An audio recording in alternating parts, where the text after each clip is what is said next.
compartir la presentación. En esta mañana, entiendo que ya la están viendo. Perfecto.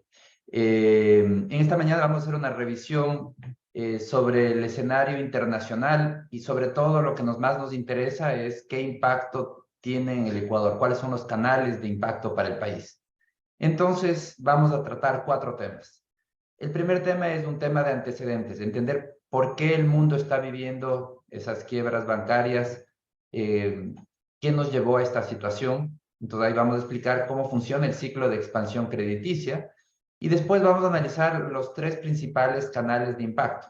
El primer canal que viene por la debilidad de la demanda internacional, el segundo canal, el dólar fuerte, y el tercer canal, un financiamiento más caro y más escaso. Entonces vamos a ir analizando cada uno de estos temas. Empecemos con los antecedentes, con el ciclo de expansión crediticia. ¿Cómo entender lo que le sucede al mundo? ¿Por qué nuevamente quiebran instituciones financieras en Estados Unidos y entran en problemas otras en Europa? Entonces todo empieza, y la explicación la podemos dar si entendemos el ciclo de expansión crediticia, cómo funciona. Primero, el ciclo empieza cuando se reduce de manera artificial las tasas de interés y además se eleva la oferta monetaria. Ese primer paso confunde a los emprendedores. Les hace pensar que hay mucho dinero para invertir, cuando en realidad la cantidad de capital real, es decir, la capital de insumos, de maquinarias, de equipos, no ha cambiado. Lo que ha cambiado solamente es la cantidad de billetes en la economía. Pero este cambio confunde a los emprendedores y se embarcan en inversiones que en otras condiciones no hubieran sido rentables.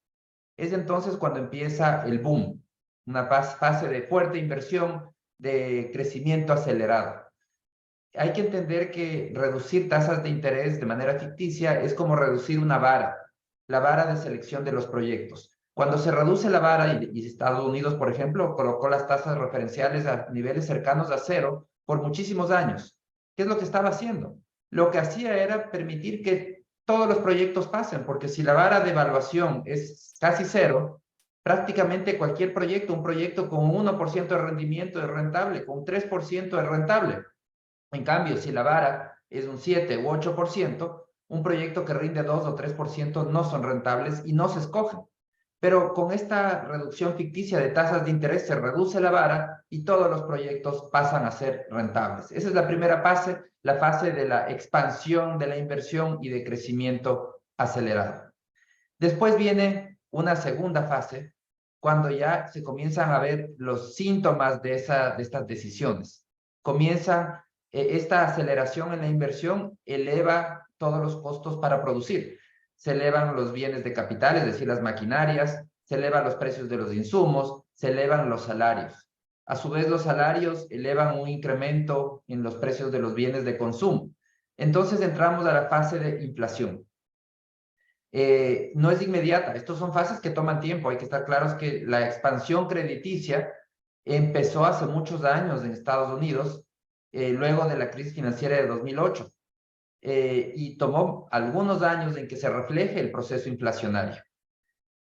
Una vez que empiezan a subir los precios, los productores piensan que es rentable producir más, porque dicen, están subiendo los precios, significa que quieren más bienes, y comienzan a elevar su producción y creen que es rentable a pesar de que los costos de producción también están subiendo. Pero entonces viene una tercera fase, que es cuando las autoridades monetarias se dan cuenta que no pueden seguir inflando la economía artificialmente, que no pueden seguir inyectando billetes, que no pueden seguir con tasas de interés artificialmente bajas. Y entonces es cuando los emprendedores se dan cuenta que realmente no había más capital para invertir. Lo que había era más billetes, pero no más capital. Y entonces las tasas de interés comienzan a subir nuevamente, los precios comienzan a descender, porque algunos emprendedores venden inventarios que no han podido sacar para deshacerse de inventarios, otros dejan de comprar. Y esa etapa de recesión al final del día es la que permite que se corrijan los desequilibrios generados durante la fase expansiva. Entonces, ese boom dura solamente lo que dura la expansión crediticia, es decir, mientras las autoridades monetarias inyecten liquidez y tengan tasas bajas, el boom se mantiene. Pero cuando ya las autoridades monetarias se dan cuenta que no pueden seguir inyectando liquidez porque se están generando problemas de inflación, vemos que entonces el boom desaparece, se detiene la expansión crediticia y es entonces cuando se evidencian todas esas malas decisiones de inversión. Esto, para poner una analogía, es como pensar en un río. Durante la fase de expansión crediticia, ese río está lleno de agua.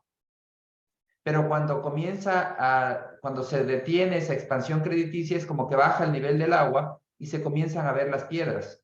Las piedras son precisamente esas malas decisiones de inversión. Todos esos proyectos que con una tasa de 7 u 8% no hubieran sido seleccionados, pero que sí fueron seleccionados porque la tasa artificialmente estuvo en alrededor del 0%. Y entonces todo ese capital que se empleó en estas ramas de actividad, que probaron ser malas decisiones de inversión, tiene que ser retirado porque es requerido en otras líneas de producción. Y al final del día, la depresión lo que produce es que se ajuste las inversiones a los deseos de los consumidores. Ese proceso de ajuste es un proceso complicado, costoso, implica liquidación de inventarios, implica cerrar algunas líneas de inversión o de actividad e ir a otras nuevas en donde están las decisiones de los consumidores. Entonces aquí, simplemente a manera de conclusión, lo que tenemos que estar muy claro es que lo que cuenta para expandir la inversión no es la impresión de billetes, sino la acumulación de capital, es decir, tener más máquinas, más equipos, y eso se logra solo con ahorro, no inyectándole más liquidez a la economía, sino con ahorro real. Si los bancos centrales no hubiesen mantenido las tasas de interés cercanas a cero por tanto tiempo, ahora tampoco tendrían que subirlas aceleradamente cuando la inflación se les va de las manos. Y esa es la conclusión a este proceso que estamos viviendo en la actualidad a nivel internacional. ¿Cómo se evidencia esas malas decisiones de inversión? Por ejemplo, con la quiebra de Silicon Valley Bank, que es un banco que captó ese ahorro barato, un ahorro por el que prácticamente no tenía que pagar, y lo invirtió en bonos de tesoro norteamericano a largo plazo. Los bonos del tesoro tienen rendimientos muy bajos, pero en ese momento, con un costo del dinero prácticamente en cero, cualquier inversión era rentable, pero probó al final del día ser una pésima decisión de inversión, porque cuando las tasas comenzaron a subir, las tasas referenciales, el precio de esos bonos cayó y ya el rendimiento que daban los bonos era insuficiente como para poder responder y como para poder pagar por los depósitos. Entonces, vemos cómo este banco entra en una quiebra por este descalce. ¿Cuál es la causa? Una mala decisión de inversión impulsada por mucho tiempo de dinero barato. Al tener el dinero tan barato, captar depósitos para comprar bonos del tesoro era una actividad rentable. Lo que pasa es que ese dinero barato era artificialmente barato, no era una realidad económica. Y eventualmente vemos como ya cuando comienza a subir la tasa de interés a un valor de mercado, a un valor real, se demuestra que esa actividad era una mala decisión de inversión. Otro caso, Signature Bank. Este banco tenía inversiones importantes en criptomonedas y además tenía una concentración en inversiones en renta fija. Al igual que en otros sectores, cuando los bancos centrales comienzan en el caso norteamericano, la Reserva Federal comienza a retirar ese exceso de liquidez, se ve como los mercados comienzan a desinflarse. Y uno de los mercados que se desinfló fueron las criptomonedas, que habían estado con precios muy altos porque habían recibido gran cantidad de demandantes a través de la abundancia de dólares. La Reserva Federal había inyectado muchos dólares a la economía y ese dinero sirvió para impulsar esos mercados. Pero vemos cómo esos mercados, una vez que comienza la Reserva Federal a retirar ese exceso de liquidez, esos mercados comienzan a desinflarse. En 2008 fue el mercado inmobiliario. En la actualidad vemos cómo fue los bonos del tesoro en el caso de Silicon Valley Bank y en el caso de Signature Bank fueron las inversiones en criptomonedas. Entonces, eso le hizo que este banco entre en problemas, sumado al hecho de que 88% de sus captaciones eran de mayores a $250,000. Es decir, hay que recordar que en Estados Unidos el seguro de depósitos federal cubre hasta $250,000. Y este banco tenía una cartera de captaciones en montos superiores que no estaban amparados por el seguro de depósitos federal. ¿Cómo reaccionaron las autoridades? Haciendo una especie de salvataje. No es directamente un salvataje, pero es un pseudo salvataje, podemos llamarlo, en donde el seguro de depósitos federal amplió su cobertura a la totalidad de los depósitos, incluso a los depósitos de más de $250,000. ¿Por qué lo hizo? Por el miedo de contagio. Porque dijo, bueno, si las personas se dan cuenta que hay distintas instituciones tienen una cantidad importante de depósitos mayores a $250,000, pueden asustarse y pueden querer retirar sus fondos para colocarlas en instituciones que tengan una menor concentración de estos depósitos no asegurados. Entonces, las autoridades norteamericanas lo que decidieron es dar cobertura a todos los depósitos, una cobertura ilimitada. Pero esto trae algunos problemas. Esto impulsa lo que se conoce como riesgo moral. ¿Qué es el riesgo moral? Es que si con la promesa de una cobertura ilimitada, ya los depositantes no tienen que preocuparse por ver que estén depositando en una institución sólida. Pueden asumir cualquier tipo de riesgo. Y por otro lado, también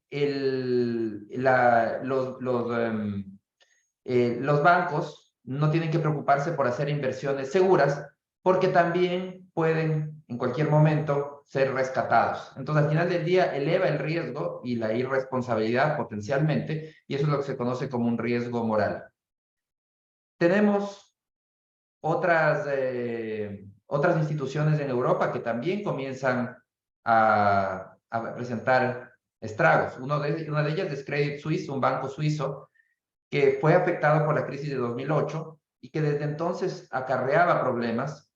Estuvo afectado además por recientes escándalos, insolvencia en un fondo de cobertura, quiebra de una empresa de servicios financieros, etcétera, y que finalmente fue adquirido con un fuerte descuento por UBS, que es otro banco suizo, para poder ayudarle al banco a sobrellevar la dificultad que estaba viviendo este momento.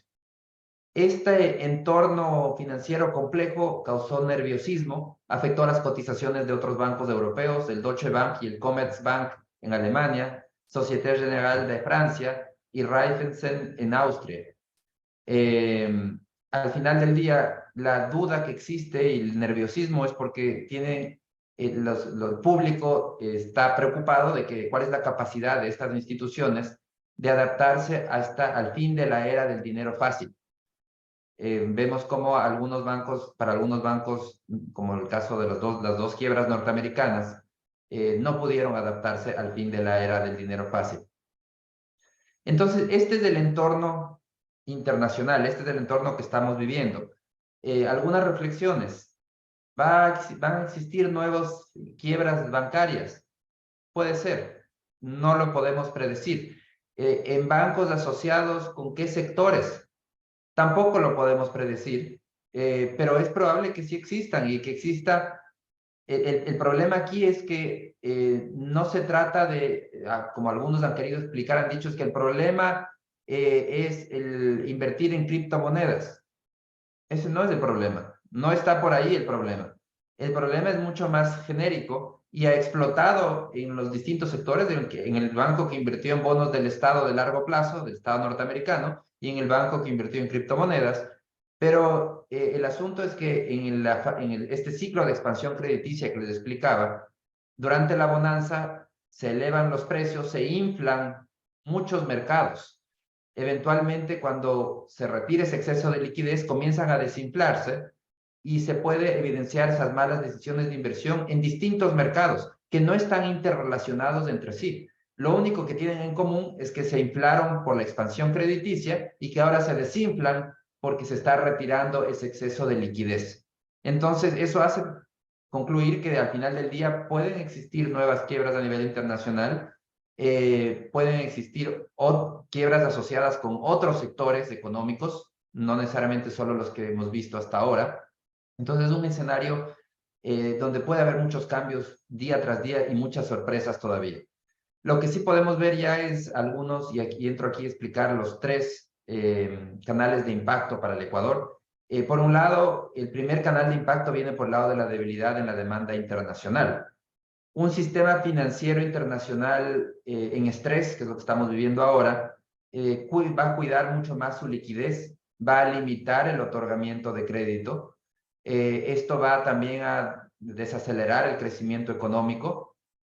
Mientras tanto, todavía existe una inflación internacional importante que limita la capacidad de compra de las familias. Y esto al final del día provoca que la economía mundial siga con un desempeño pobre. ¿Y qué significa esto para el Ecuador? ¿Por qué nos debe importar? Porque significa que vamos a enfrentarnos a un entorno con una debilidad en la demanda internacional. Debilidad no necesariamente significa que van a caer nuestras exportaciones, significa que van a crecer un poco más lento.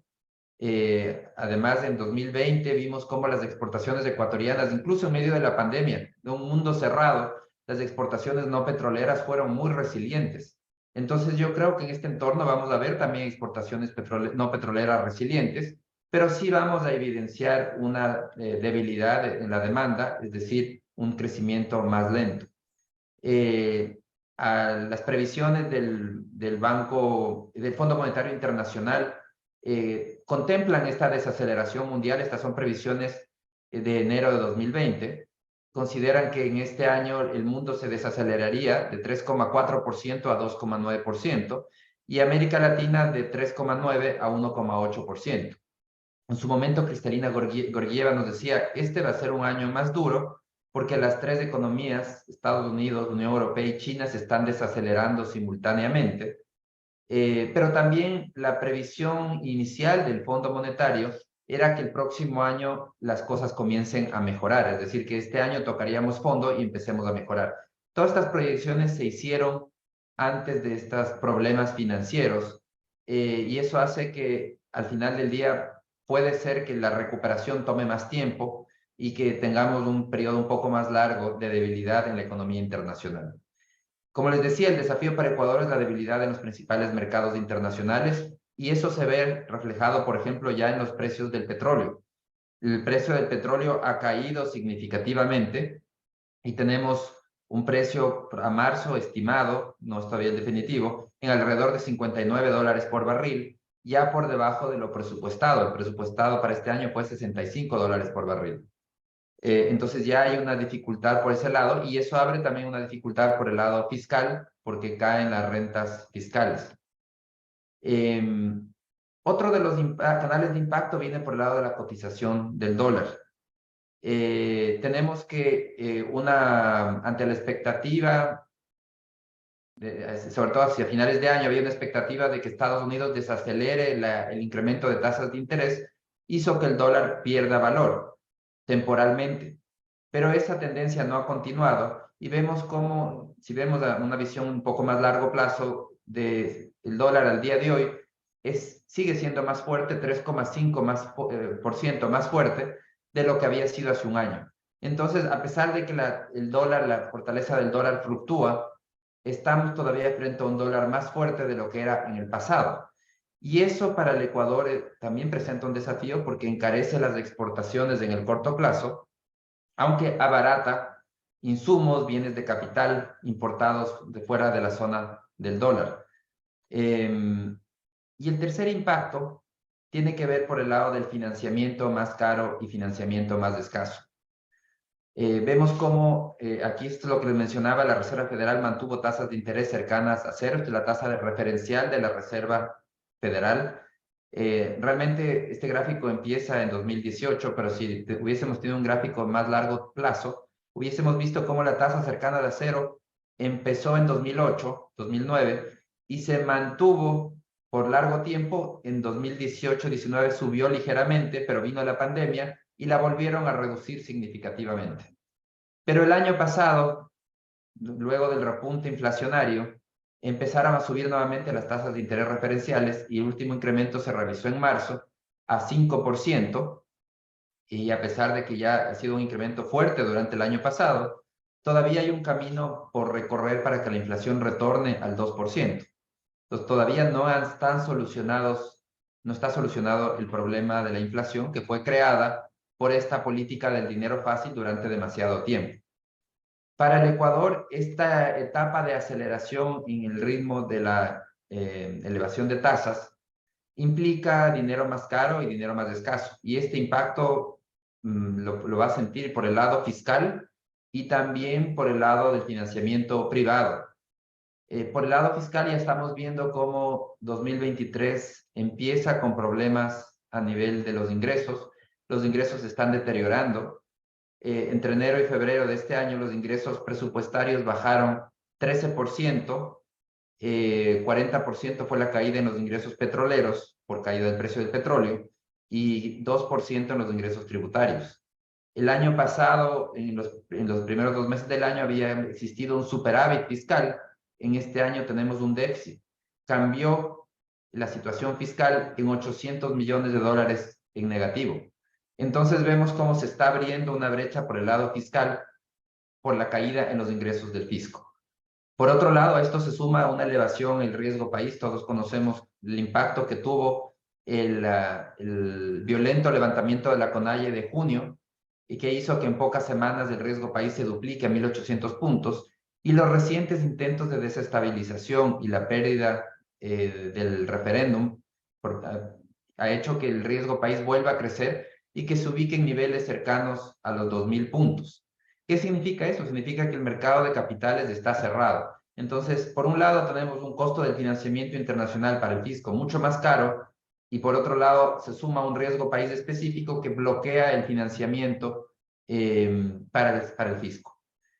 ¿Qué significa esto? Significa que el fisco va a tener en este año ya, va a tener que buscar sustituir ese financiamiento externo que no va a poder colocar bonos en el mercado de capitales, va a tener que sustituirlo por financiamiento interno. Y eso ya lo ha dicho, en el documento del Fondo Monetario Internacional ya se explica cómo esos 1.000 millones que se pensaba colocar en el mercado de capitales de este año tendrán que ser conseguidos de financiamiento interno. Y probablemente ya no sean solo 1.000 millones, sino que sea más, porque vemos que los ingresos fiscales están cayendo debido a este entorno internacional. Entonces, aquí el gobierno ha dicho va a buscar financiamiento de la banca local. ¿Qué significa eso para el sector productivo? Significa que ahora tiene un competidor importante, que es el gobierno, quien está buscando fondearse en el mercado interno, y eso, esa mayor competencia va a presionar al alza las tasas de interés. Entonces, estamos frente a un entorno donde también la mayor demanda del fisco de recursos de financiamiento interno eleva las tasas de interés. El sistema, aquí pasemos ahora a hablar qué pasa en el sistema financiero. En el sistema financiero está sólido. Existen pocos canales de integración del sistema financiero local con el sistema financiero internacional. Además que la dolarización obliga a ser extra prudentes al sistema financiero, porque tiene que hacer sus propias reservas de liquidez. No existe prestamista de última instancia. Recordemos qué significa. Prestamista de última instancia significa que el Banco Central no puede imprimir papelitos para poder responder a las necesidades financieras de los bancos, como sí puede hacerlo en Estados Unidos, por ejemplo, o en los países que tienen moneda propia. En el caso ecuatoriano, nosotros no podemos imprimir dólares, entonces el Banco Central tampoco puede proveerle de dólares a los bancos si a ellos les hace falta liquidez. Pero como les decía, los canales de contagio para el sistema financiero son muy reducidos. El 85% de los pasivos del sistema financiero, es decir, el fondeo del sistema financiero, son obligaciones con el público, es decir, es un fondeo local. Por otro lado, el 14% de los fondos disponibles, apenas el 14%, está en el exterior, como una necesaria diversificación de riesgo y además para poder financiar operaciones de comercio exterior y la misma operación bancaria.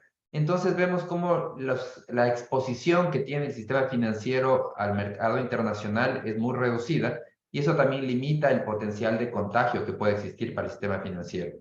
Además, un tema muy importante es que la Reserva Internacional ha subido significativamente, ya alcanza 8.200 millones de dólares. ¿Y eso qué significa?